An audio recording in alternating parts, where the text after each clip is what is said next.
បាទសូមជម្រាបសួរពុកម៉ែបងប្អូនស្វាគមន៍មកកាន់ Channel ដេសានេះគឺជាទស្សនវិជ្ជាពេលរាត្រីនៅក្នុងទីក្រុងភ្នំពេញ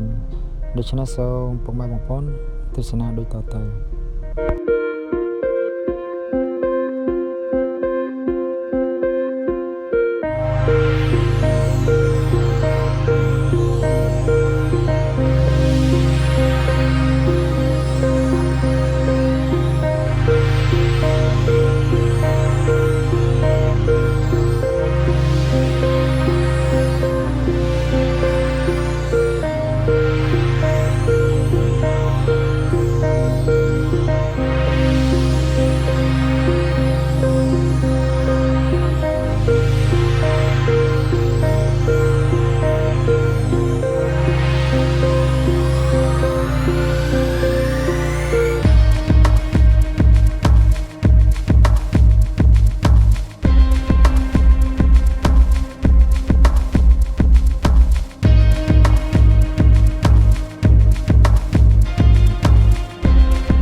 នេះគឺជា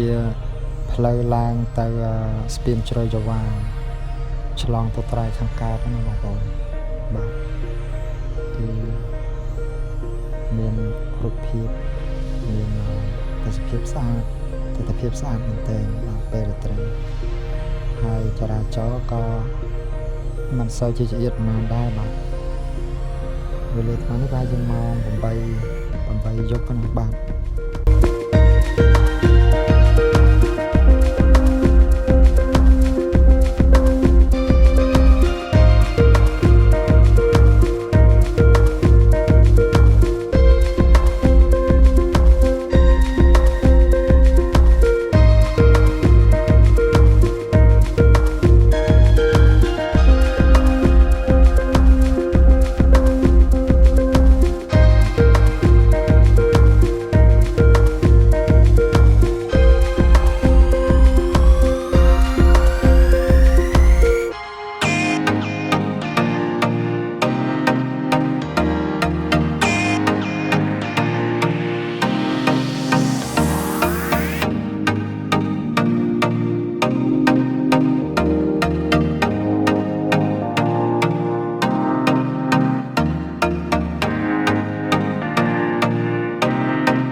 សូមអរគុណសម្រាប់ការទស្សនារបស់ពុកម៉ែបងប្អូនកុំភ្លេចជួយចុច Subscribe Channel ម្នាក់មួយផងបាទ